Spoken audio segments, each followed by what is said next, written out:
Welcome to Star Warsologies, the podcast about science and other academic fields of study seen in Star Wars. I'm one of your co-hosts, James Floyd. I write about pop culture and Star Wars, and I'm the author of Star Wars crossword puzzles. And I'm Melissa Miller, your other co-host. I'm a scientist and science writer with a bunch of bylines at Star Wars Insider magazine. On this episode, we're going to share the amazing panel from San Diego Comic-Con 2026 that James put together. It is Star Wars film tourism visiting the galaxy far, far away here on Earth. It features myself and Melissa Miller and Jake Rowlett. Yes, it was a really super fun panel. I think you can hear us having a great time on stage, and we had a really great audience being part of Star Wars Day at San Diego Comic-Con. We definitely recommend maybe watching this episode instead of just listening to the podcast. James put together some amazing slides, and we all shared a bunch of travel photos. So the episode will be a lot more fulfilling, I would say, to watch this time around. So check out our YouTube page. Yep, our YouTube channel is at Star Warsologies on YouTube. So the recording starts sort of abruptly, so the only thing you miss, though, is me introducing myself, which you've just heard me do here for this episode. And it also ends a little bit abruptly, but we got all the main parts of the panel, and we're really excited to share it with you. Yep, so sit back and enjoy. I am a scientist here in San Diego, a huge Star Wars nerd. James and I run a podcast together called Star Warsologies. That's all about science in Star Wars. We talk to experts and stuff like that. I also love visiting filming locations. I don't know if anyone came yesterday. I did a San Diego on Screen panel. Did anyone come to that? Awesome. Oh, yay! So no Star Wars in San Diego that I know of, but lots of other fun things. So I just love visiting filming locations and Star Wars. Hello, my name is Jake. I am in the geography department at San Diego State University. All right, Aztec. If you want to take a geography course, I'm offering some in the fall. So I teach there, but my dissertation research and kind of my research focus is around film and tourism geographies. So I was fortunate enough to write 400-something-ish pages, all about one of the locations we're going to be talking about today and how film tourism has impacted that community and things like that. So, I'm kind of a doctor of Star Wars tourism at this point. So. Oh, I like that. Right. Yeah, Dr. Star Wars. Dr. Star Wars tourism. well, that kind of beats me then. I'm just like... It's not a competition. Mr. No. No. Well, let me just add this. The only reason I'm here is because a few years ago at a Star Wars celebration, I went to a panel very similar to this, moderated by James, and I came up afterwards and bugged him until he gave me his contact info, and then he's crucial to all of this and an incredible resource. Yeah, I'm not giving it out anymore, so. it bit him in the butt that time. Yeah. And my name is James Floyd. As Melissa mentioned, I am a co-host of a podcast called Star Warsologies, where we mix all sorts of expertise fields from different sciences to things like dance and brewing and how they connect to Star Wars. I'm also the author of Star Wars crossword puzzles and other word games from a galaxy far, far away, available for from sale. Chronicle Books and the Chronicle Booth Books. 1508. Oh, thank you. And Melissa and I both used to write for Star Wars Insider magazine. Very sad. R.I.P. Star Wars Insider magazine. But let's get on to the places. So Star Wars filming locations, you can see here there's a whole list of them. And they range from the very hot to the very cold, or maybe the very hot. All right, Clon count. That's one. And then they go from the very uncivilized to the very civilized. And the cool thing about them is there's lots of different ways to have fun at them. You can meet the Empire, you can line up shots, you can bring your own action figures, you can hop off a train and literally be in a Star Wars filming location. I think one of the best things to do in a Star Wars filming location is watch Star Wars movies. Oh. This is at the Imperial Sand Dunes out near Yuma. Oh, I have to give a shout out. Who here is UCSD? There we go. So you said state, so I got to throw it out. Go Tritons. And so we're going to talk about a bunch of different places. that, obviously we're coming up on the anniversary of A New Hope, so we want to talk a little bit about that. So we're going to talk about A New Hope in California, as well as some of the other places you see listed here, and we'll kind of mix up the order. Our fourth panelist, Charlotte, couldn't be here today, but we will be covering in her information. She is all about Imperial County. Aptly named Imperial County, by the way. Which is weird because actually the Empire doesn't have much hold there. Oh, that's true. It was mostly the rebel themes. Well, just Java. Oh, right. Anyway, if you're interested in visiting spots in California, they are all over the state. These are most of the main ones. There's still some others that are... Leave that slide up for a minute. I see a lot of people taking pictures. Okay. Well, don't worry. At the end, I have some URLs to different maps we've got that you can look up and zoom in. And so we've got maps for California. We have for the United Kingdom, for Ireland and Madeira. So why don't we get started with Death Valley? Do you want to talk about Death Valley? Sure. I mean, I hope you will weigh in too, because when I went to Death Valley last February, I used a map, of course, that James had put together for an insider piece that he wrote a few years back. And it was really fun. What was really fun for me, because I've been going to Death Valley off and on since I was a little kid, and probably had this inkling of, I've been here before. And then only when I went back this last time did I really, James has all these pictures printed out, go to these places. I mean, R2-D2 is my very favorite, so getting to roll in his footsteps was super fun. And you'll see some really dorky pictures of me coming up here soon that I am, in fact, very proud of. But it was also really fun because out on the trail, so all of these places, it's Death Valley, right? It's 108 degrees. It's one of the hottest places on the planet. The filming locations are all about 10 feet outside of a parking lot, right? They did not hike, they did not traverse, there were no mule trails. It's literally parking lot, shot, all over the park. So it's really easy to go recreate. It's also just a really cool national park to be in. So I forget, there you go. You even got Golden Canyon. Yep. While I was doing this hike in my R2-D2 outfit, many people came up to me and were like, am I on Tatooine right now? Just people going on their random hikes. So excited. And I was like, oh, yes, you are. And this is the shot and all of that.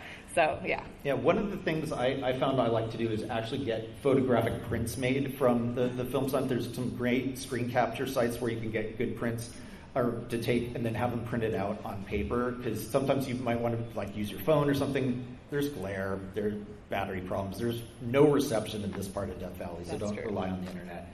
But this is the entrance to Golden Canyon. And if you remember in the movie, this is where we see when they talk about the Jutland Wastes. You just see some establishing shots. This is one of them. And then as you move in the canyon, you just start seeing other shots that, either establishing shots or pretty much anytime you see Jawas and R2 in Tatooine, those were not Tunisia, those were Death Valley. They had to do some reshoots, and what they did for Jawas is they went to the local Death Valley elementary school and said, hey, we need kids of this certain height. They're going to get paid to work 2 days in this movie that we're filming out here. And the kids, had no idea what was going on, but they got picked. And one of them, Tim Donaldson, was 5 years old at the time. And so he's the youngest member of A New Hope cast. They got paid for 2 days of work. They got to see an elephant, which was Margie the elephant being dressed up as the bantha. And you and your family dressed up as Jawas when you went, is that right? Oh, yes, that is true. We might see that in a moment here. Okay, good. Oh, look, there's baby Jawa, my daughter, at the famous rock that the Jawa is hiding under. Sadly, the rock face has collapsed a little bit, so that's why it doesn't quite line up. You can't quite crawl under there anymore unless you're very small. Which at the time my daughter was, so yes, it's a family affair. And I just had my two friends who I was out there with, who were very game. Just go stand up there and look Jawa-ish while I took some pictures. Right. But yours with the actual outfits are great. I did in fact take my 80s era Kenner action figures that my mom recently found in her storage unit with me, and that was a lot of fun. I'm sure we got some pictures of that. Switching over to we're getting video here, but this is my favorite 10-second video of myself, I think, if we can play it. No, okay. Well, we're going to have to recreate it. Okay, we'll go back to the shadows. It's a great video. If we can play it at the end, we'll try, but if you can go back a slide, I'll just do this right here. Okay, so you see the one? On the right. On the right there. Go. So you go up the canyon, you're looking down, you're Jawa, and I was in you have to picture me in a R2-D2 dress, and I just walked by, I was like, So, yes. and Yeah. So, I have to say I crack myself up a lot, but I watch that 10-second video anytime I'm down. I'm just like, oh, God, I'm a delight. So, And there's also 2 other people who walk in the shot just be like, what the hell? So, perfect. So if they need a new R2-D2, we know who to call. Oh, I'm ready. Yeah, I will get in it like Kenny Baker. I don't even care. So the Golden Canyon has quite a few shots, and there's a couple, like out of the parking lot was that first shot, the gentleman way. So you go in, there's shots going this way, there's one rock, you film it this way, and it's one rock the Jawa is hiding behind. And then you go around to 90 degrees the other way, and that's another rock a Jawa is hiding behind. And then if you pan that camera over to the right, it's another kind of little valley shot. So they were being very economical. They didn't want to move the camera very much. But it worked out well because this whole canyon was perfect for that. And so that's kind of in the middle of the park. You head further south on the way towards Badwater, and you get to this spot. It's outside of Artist Palette, which is a beautiful place on its own. Go to Death Valley for the geology and just the beauty of the place. What's amazing about it and what made it so cool for filming Star Wars is that it is so many different types of terrain, that it's not just sand or not just rocks. There's canyons and badlands and all kinds of things. So here's a place that you can go to. It's basically you just pull over on the side of the road and line up the background. But then when you get to Artist Palette, this is literally a shot from outside the parking lot, looking down into the arroyo. Star Wars fans call it R2 Arroyo. That's great. I love that. Anything to add? No, I went there too. It was great. And then if you go a little further north from the main place to stay in there is Furnace Creek. That is where the Furnace Creek Inn is, and the Furnace Creek Ranch. And the original cast members and crew stayed at the Furnace Creek Ranch. I think maybe the actors stayed at the Furnace Creek Inn. So you can go there and stay in the same place that different people stayed in. And then if you go further north from there, you can hit the Mesquite Field sand dunes, and they used this for just this shot. They had to drag an R2-D2 out there, and you can imagine how far they wanted to drag that into the sand. Yeah, one dune. one or 2 dunes. There's a little bit more mesquite out there, so you have to go out a little bit farther now. But you can see us as R2-D2. This was really particularly fun, I have to say, for me to go and line up the mountains and stuff, because obviously those haven't changed in 50 years. So just to be like, oh yeah, there you go. This is in California. Yep. And then one of the trickier places to go is called Desolation Canyon, and there's a good reason it's named that. It is you have to walk a little bit, like maybe half a mile. Yeah. But there is no shade. There is nothing but rock. And it's very, very hot, at least when I've been there. I did not go to that one. Yeah, and, but this is where they filmed the bantha scenes for A New Hope. They had Margie the elephant and her trainer, whose name just totally blanked on. That's okay. It's okay. Okay.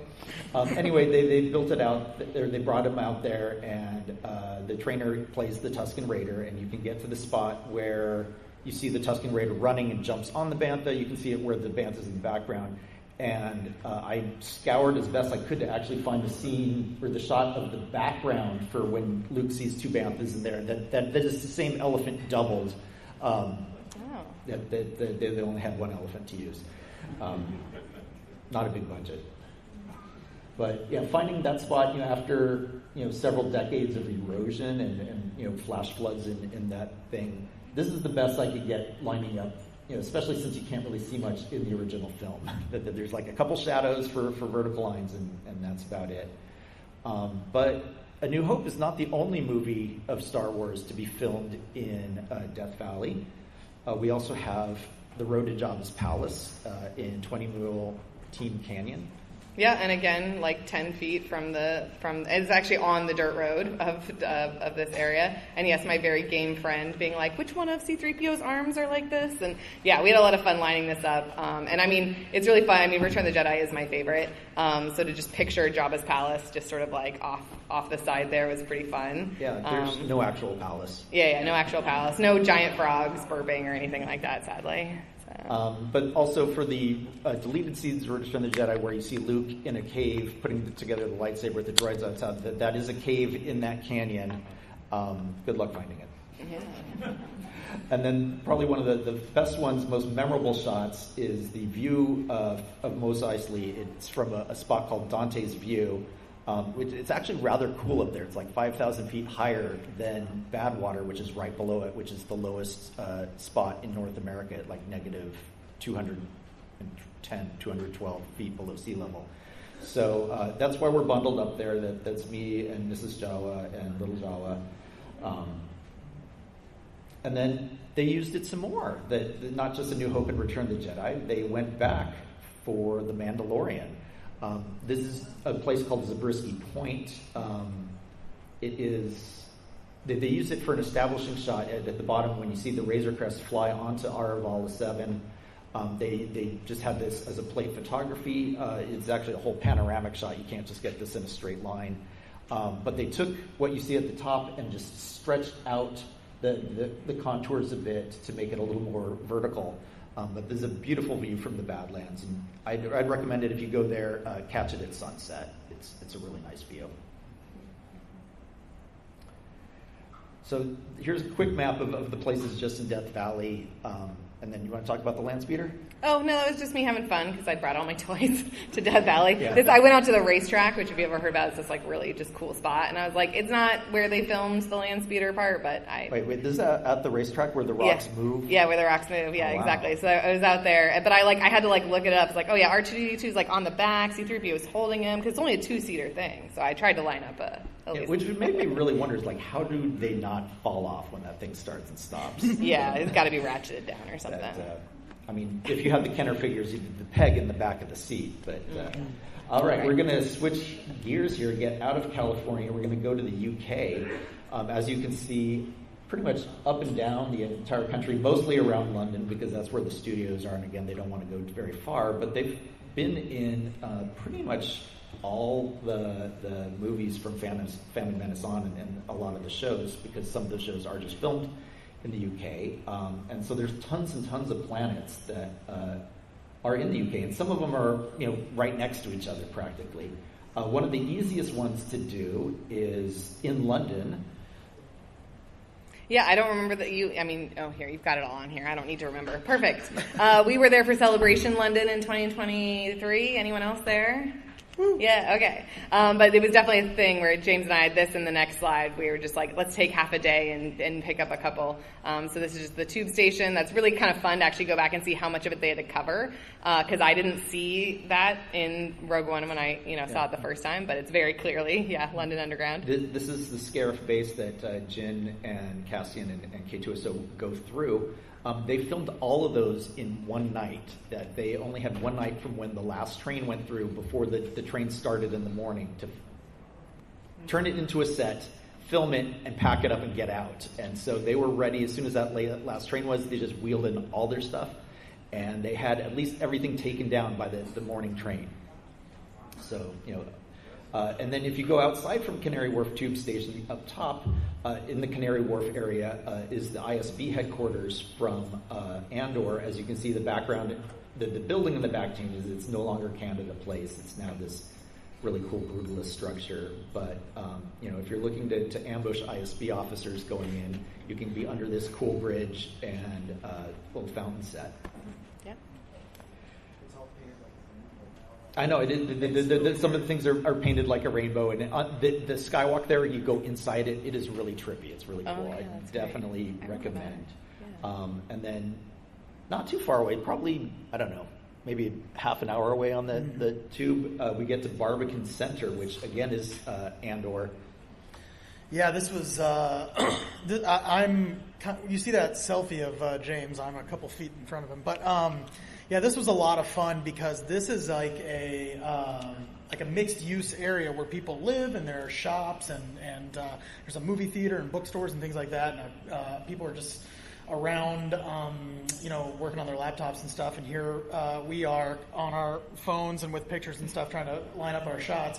And what was a lot of fun was this was the same weekend as Celebration London. So at one point, James and I have wandered this place back and forth, looking for the locations from Andor, and all of a sudden we see people kind of on the other side of the room that are also looking up and down. We're like, and we walk up and we're like, Star Wars? Yeah, Star Wars. And so then it became a collaborative effort to try and track down these spaces. So that was a lot of fun.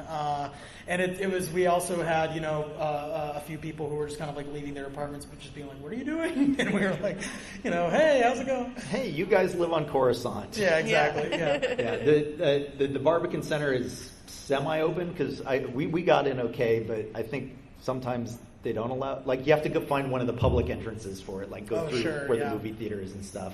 Don't try and go through the residential entrances. And there's some other spots in London, again, that are used for Coruscant, like Cyril Karn's household is an actual housing complex. You can imagine living in that. That's not oppressive at all. Yay, British people. But if we go outside, we get to Whippendale Wood, which is not too far outside of London. It was Naboo. That was filmed in the 1998 or so, and problem with finding forest-based filming locations is that trees grow, and if you come in the wrong season, there's no leaves to match up to.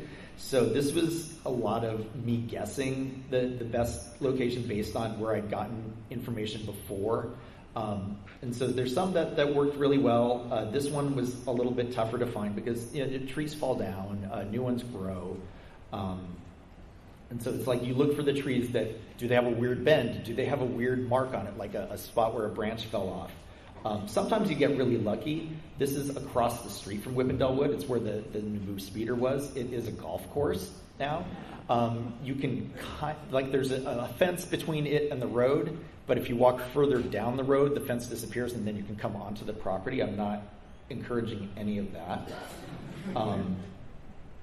But the next one is Black Park Country Park, and this is really cool. It is right behind Pinewood Studios, so you imagine they use that a lot for all sorts of movies. Star Wars movies, the James Bond, Harry Potter. So this is several different planets. The park by the lake is Kenari from Andor, where he grew up. You can still see this tree in some other spots, and then you go out into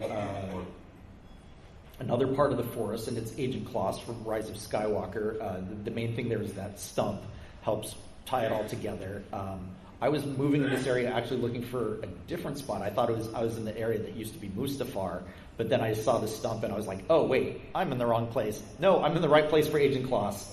But this is the one I'm most proud of lining up, was finding these damn trees. This was Mustafar at the beginning of the Rise of Skywalker. I think that there had been a burned out part of the forest, and so they just used that. I don't think they dressed the set and burned down the trees. But yeah, so I was very, very proud of myself that day. This is the one that's right outside Pinewood still, right? Yeah. Still Black Park. I like Country how Park. many different movies over how many different decades. They're like, I don't know, go outside the woods. And there was another area, too, which I could not find, which was, I think, another planet from the sequel movies. But then you drive a little bit out, and you imagine the English countryside. Can that be another planet? Yes, just a hillside. That was Kef Beer at Ivanhoe Beacon. It's a lovely walk to go out on. It takes you a while to get out from the car park to where you can see where the Falcon crashed. You can also tell that they digitally edited the skyline to add more rocks and stuff, so it's really hard to line up except for the curve of the hill in front of you. Had to remove all the sheep. Oh yeah, they had to remove all the sheep. Yeah, I've met some very lovely British people walking out their dog out there. I'm still Facebook friends with them. There's an older couple. They're like, oh yeah, they filmed Wicked 2 like over that way, and I was like, there's a Wicked 2? Like this was before the first Wicked movie had come out. And the other cool thing about filming in the UK is there's a lot of studios in lots of random spots in southern England. Cardington Studio used to be Cardington Royal Air Force Base. They have blimps here, which is a really huge empty hangars turned into studios. And it was really cool that there's two of them there. One of them was the outside of the Rebel Base in A New Hope on Yavin 4. And then they went back there to film for Rogue One, and they used the studio right next to it, the Studio 2, to build the outside of that Rebel base. They also used it in Rise of Skywalker for when the Orbaks were charging on the Star Destroyer. That they used the inside of that to become a Star Destroyer surface for horses. And then probably one of my favorite ones that was in England is Middle Peak Quarry, which was used in Andor as Narkina 5. So I'm guessing that maybe I'm the first Narkina 5 prisoner costume at Narkina 5. I went right before Celebration London, and the quarry itself is on private property. They don't want people walking around a quarry because, Fair. But there's a lovely little park next to it that has a view of the quarry. And then if you drive further away from the park around the quarry edge, there's a spot where you can walk along a part, and there's some fences there that may have barbed wire, and a slight hillside with lots of thorny things. And you can try and get some pictures, but there was a very lovely car parked at the bottom of the quarry that was a security guard, and I swear the car was facing me, and I was like, I am not going to pop over this too much because... And then later on, after I went back to the car, I was like, what is that guy going to do? He's down there. It's going to take a really long time for him to get up where I am. He knew the Celebration London was in town and was like, there's going to be some nerds out here. I have to add, it's kind of a cool but unsettling sight to see James and 100 other people dressed in the Narkina 5 prisoner outfit running through Celebration screaming one way out, one way. Like it was... some of them with like floaty rubber duckies on. Yeah, it was... I was like, are they going to go jump in the river? What is happening? Dude, he said he was going to jump in the river. I'm like, do not jump in that river. Yeah, that river definitely... Yeah, you will get a staph infection. Do not do it. Or arrested, Yeah, or arrested. Yeah. Killjoy. I know. There's also more in the UK that, Puzzlewood is Takodano from The Force Awakens. It's got a very different feel for a forest. You go up to Scotland, and for Aldani, they had like the sheep farms, but also the dam that they used. And at the northern end of Scotland, there's a little spot that they use for some establishing shots in The Mandalorian when Mando's flying into the planet that Bo-Katan has set up her throne on. So that's a little bit there. All right, bringing us back to California.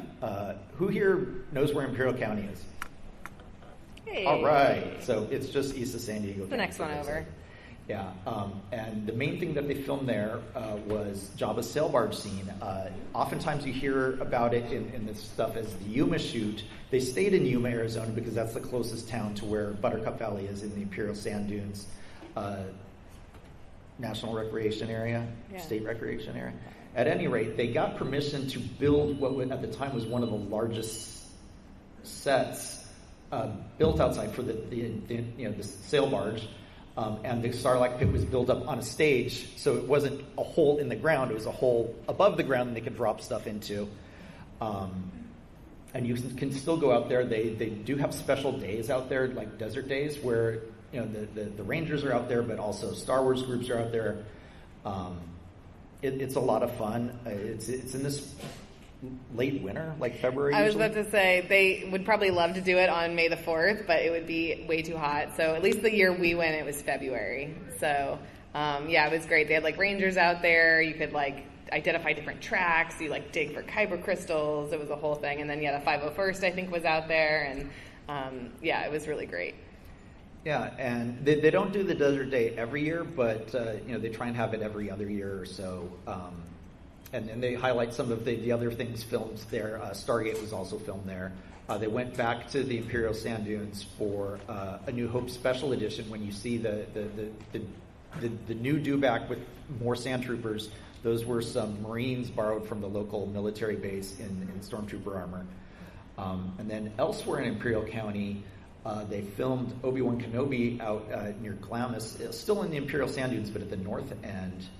And I just learned yesterday that they also had used, they went back to Buttercup Valley for Book of Boba Fett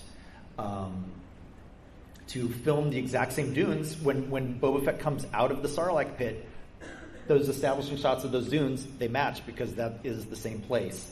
And then they also did some Book of Boba Fett up in the Glamis area where they had also done some Obi-Wan Kenobi. Yeah, did anyone go to the location managers panel earlier today?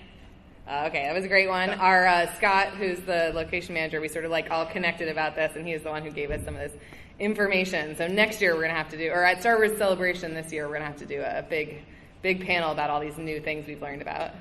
Yeah. So moving on from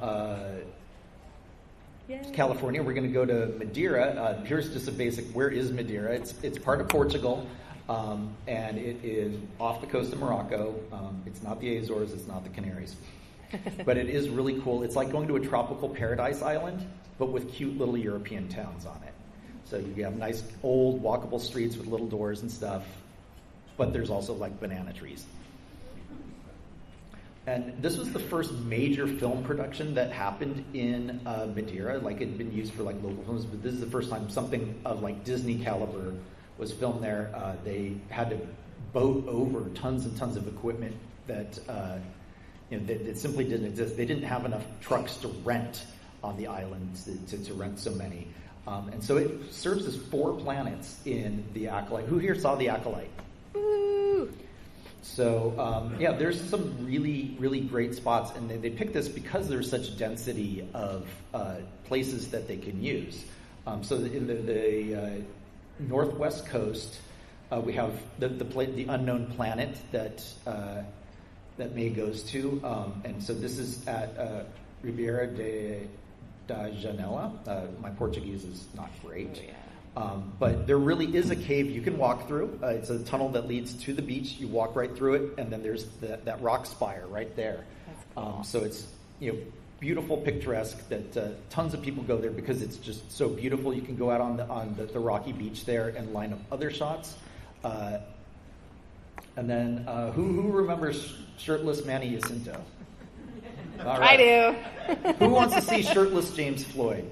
I mean, I told him, you got to take it. You got to share it. Okay, no, you only get one. Yeah.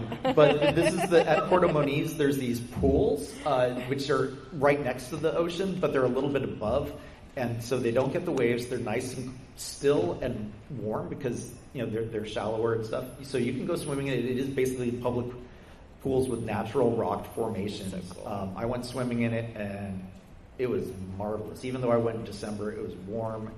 I did not want to get out, but there's all the parts around there you can line up. There's a restaurant, La Cachalote, that's right above, so they had to block it out with a rock wall in some of the scenes.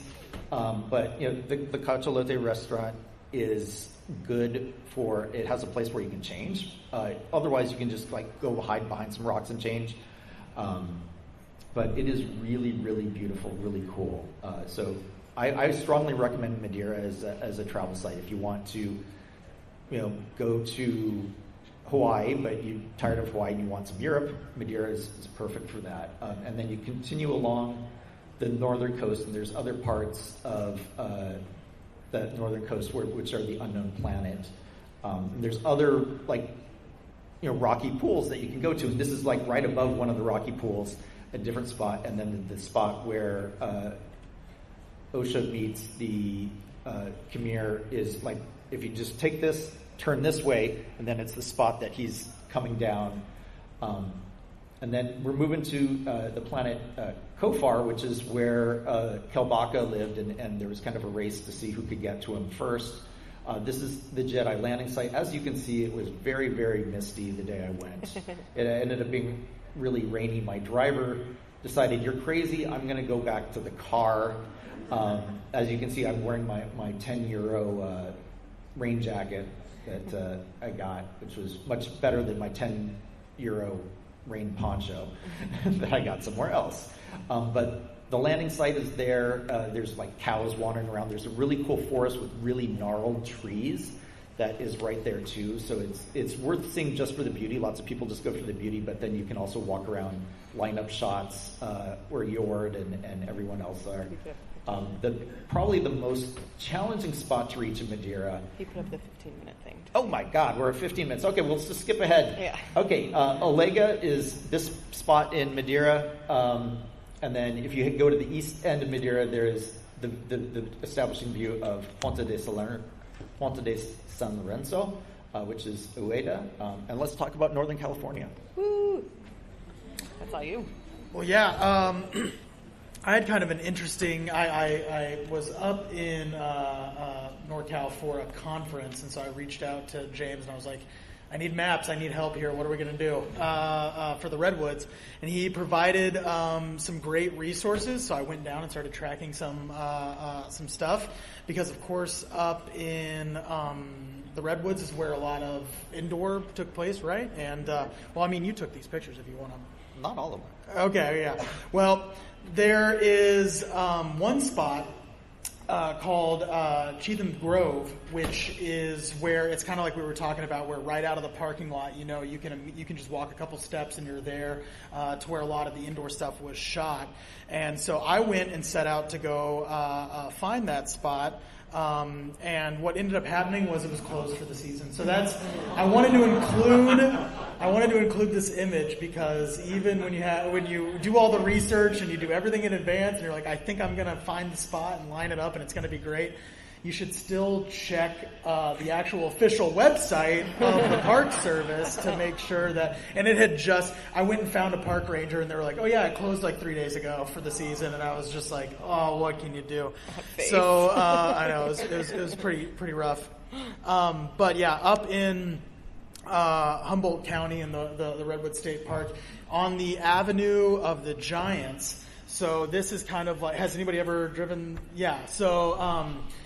You know, reading how they shot the speeder bike scenes in Return of the Jedi, one of the things they talk about is how they were just driving on the Avenue of the Giants, turned the camera sideways, and just filmed as they drove, and then sped it up really fast to be on a speeder bike. So I don't know if my video I don't know if it's included but I did the same thing. In my car, I was as safe as you can be. I was driving and I held my phone, and then when I got home, I sped it up fast, and I was like, well, me, yeah. That's his car mirror right there. So that picture on the bottom that's from me recording it, trying to get into the shoes of the production folks who were filming that footage for the speeder bike chase. That's awesome. Yeah. So going back to Southern California, everyone has heard that Mando was filmed on the volume. The first time they went out on location was to Simi Valley. It's the Rocky Peak Park that is used as Tython. And you can go out there. It is a bit of a hike. So they were definitely carrying stuff up or driving stuff up. But most of these are just off of the dirt road that's there. And you can find all these spots, which is really cool.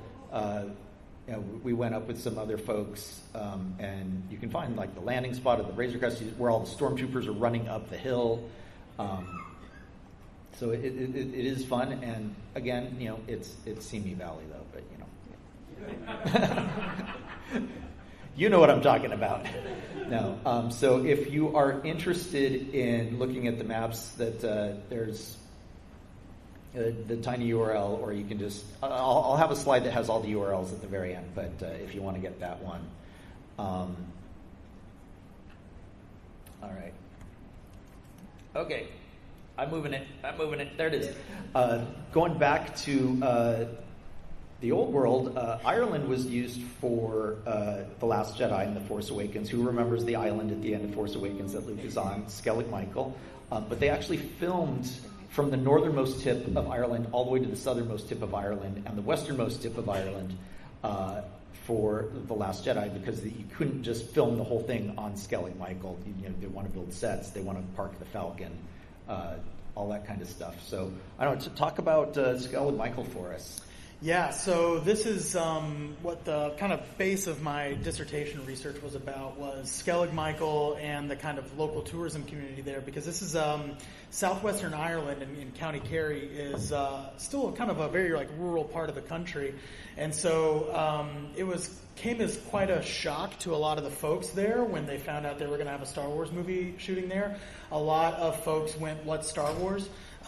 Because that's just kind of the community that it was, and so what they had to do was organize to be able to shoot on Skellig Michael, which is a UNESCO World Heritage Site, because I don't know how many people know this, but in the 6th century there were Catholic monks who would sail out to Skellig Michael in order to live in hermitage there, live in isolation, and those stone-built beehive huts that Luke and Rey are in are actually were built by the monks in the 6th century. And there was usually only about 12 monks living there at a time, but their whole idea was to seek isolation to get closer to God in that way.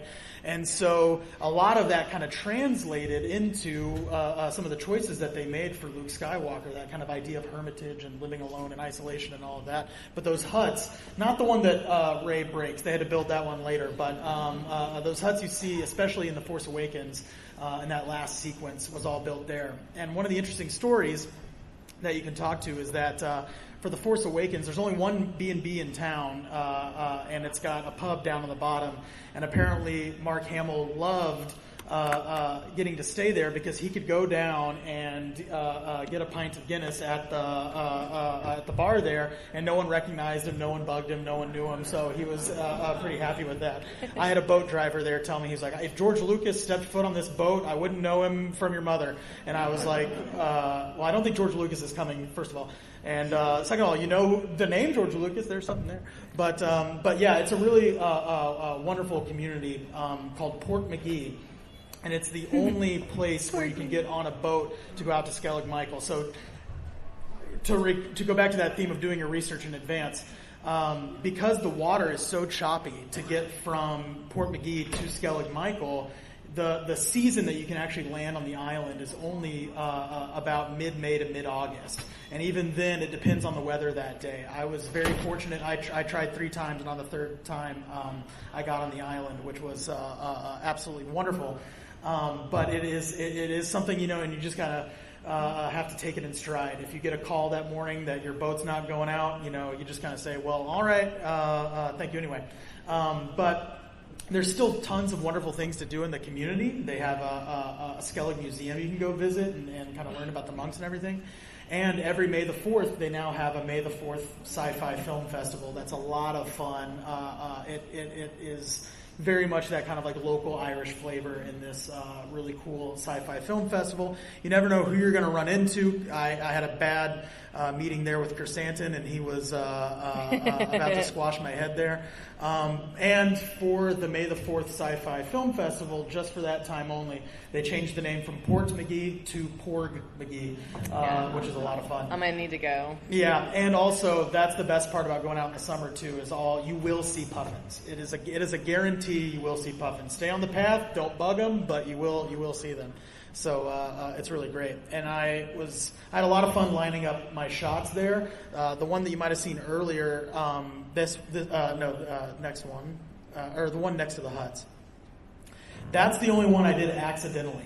I went back to my to where I was staying, and after I got back from the island, I went back and I watched that scene from the end of The Force Awakens again, just to see did I miss anything? And this was the one where I go, oh my gosh, I got one accidentally. I was just trying to take a picture of this presentation, and I was standing in the exact right spot. So you do have, when you go out kind of location hunting and doing this stuff, you do have a lot of kind of serendipitous moments like that where you're like, oh my gosh, I can't believe I did it.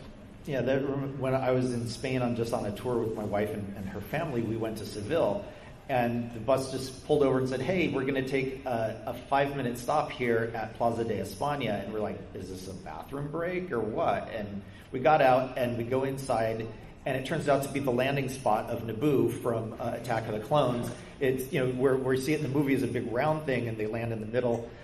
It's actually only a semicircle, and they, recreate or doubled it basically. And so my wife was still on the bus, and it took me a few moments, and I'm like, wait a minute, I know this place. And they hyped it up. It's like, oh, this was in Lawrence of Arabia. And cool, whatever. Yeah, cool, whatever. And but there's the little canal there, and you can actually rent little boats and punch around in it. So again, it's just serendipitous that it's like, oh, hey, our tour bus just stopped here. Just going quickly through, you go to the northernmost end of Malin Head is where they filmed the Millennium Falcon landing site. So that's the pork roasting site, This too? is the pork roasting site. You can see the porgs dripping out. It's also where Rey looks down after slicing the rock. And then elsewhere, there's Loop Head, which is about halfway down the coast. It's where the dark side cave entrance is. Don't climb down there. It can be very slick. I don't know how they got Rey in the entrance there. I will say, too, that rock that Rey slices is an actual rock on Skellig Michael that the monks at some point pushed up because they thought it kind of looked like a cross a little bit.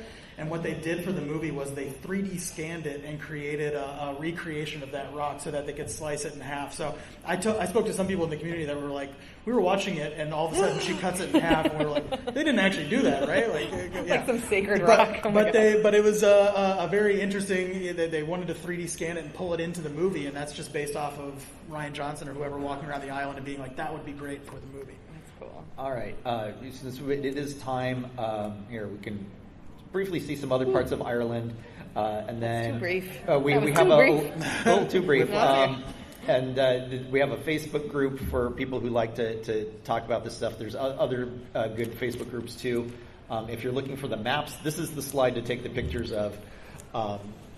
There's a great Facebook group or page called That Place in Space, which is good. There's StarWarsBoardingPass.com, which is in French, but is probably one of the most comprehensive maps I've seen worldwide of places that he found an island in the St. Lawrence Sound of Canada that was used in Mandalorian and Grogu. Galaxy Tours is an actual tour company. You can go to Tunisia and visit all the filming sites there. And if you're interested in Star Warsologies, we've got our podcast for that. I wanted to give a big shout out to our room guys, Nick and June and everyone else, so please give them a round of applause. And if you're interested, we have the Science of Mandalorian panel tomorrow night in room 5AB at 7:30. There's also a mixer for science-minded geeks Sunday morning, and there's a really cool activation called Mission Control where you can, is especially kid-friendly to do, I don't know. Like STEM activities, so we've got a bunch of hands-on science tables basically over at the Marriott. By the Marina Ballrooms, the Del Mar room. That's happening all during Comic-Con here from 11 to 5 o'clock every day. So thank you very much, everyone. We still have 2 minutes. We still have 2 minutes? Yeah, I mean, do you want to take a question? Okay, or? I thought we got the time thing. Okay. I mean, we got 2 minutes. Okay, anyone have any questions? Okay, you over there.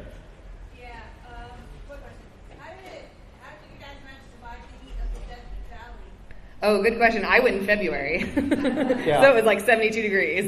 When I went to Death Valley, the question is dealing with the heat. Okay. It was spring break, so it was end of March.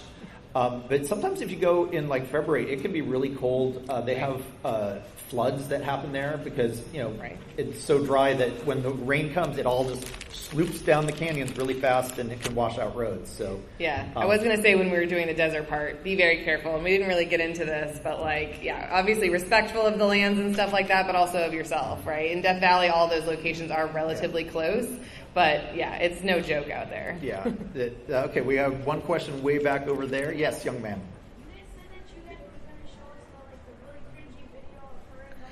The really cringy video of me and the R2D2. If you can close, we didn't want to ruin the spreadsheet, but if you're done, you could show it. We got 10 seconds. Okay, 10 seconds. I don't think it's cringy, but you know. All right. Okay. I'll start. I fully embrace my geekdom. Take another question while Okay. I all right. Yes, in the Hawaiian shirt there. Do you have a white whale? Ooh, one that you're. Oh yeah, white whale. A filming location you're looking for, James. I tried to go to Skellig Michael. I was there twice. One time was out of season, but the other time I was there 2 days. Both the waves were too high and the captains wouldn't go. Yeah, when I told James I had made it to the island, he was like, "That's great. That's so fantastic for you." The other, I guess, white whale for me was I was scheduled to go to Jordan to visit Wadi Rum for Rogue One and Rise of Skywalker for the last week of March 2020. Yeah, so had to cancel that trip. Yes, 2 weeks before. Honestly, my white whale is the volume. I want to get invited to go see the volume. That's sort of cheating answer. How about you? Well, I still haven't done Tunisia, and that's one I actually came close to too. I wanted to. I was going to write my master. I don't have to get into that big sad story, but at the last minute, I couldn't make it to Tunisia. So that's still that one. It feels like a sneeze. I stopped halfway through, and I need to do that. I am hoping to go to Tunisia next year, 2027 in August, which is the best time of year to go to Tunisia. But they are having a solar eclipse that goes from southern Spain to Egypt, and seeing it from the Lars Moisture Farm or some other Star Wars site would be truly otherworldly. So, and we do have to. Oh, maybe just as a closing thought, I guess too, is being respectful and open to these places that you go visit. It's so much fun. It's such a blast. All right, that's it for our San Diego Comic-Con panel about Star Wars filming locations. I hope you enjoyed it, and make sure to check out our show notes for this one, where we're going to post all of the great maps and everything else, resources that James shared during the panel itself. Hope you enjoyed it, and see you next time on Star Warsologies.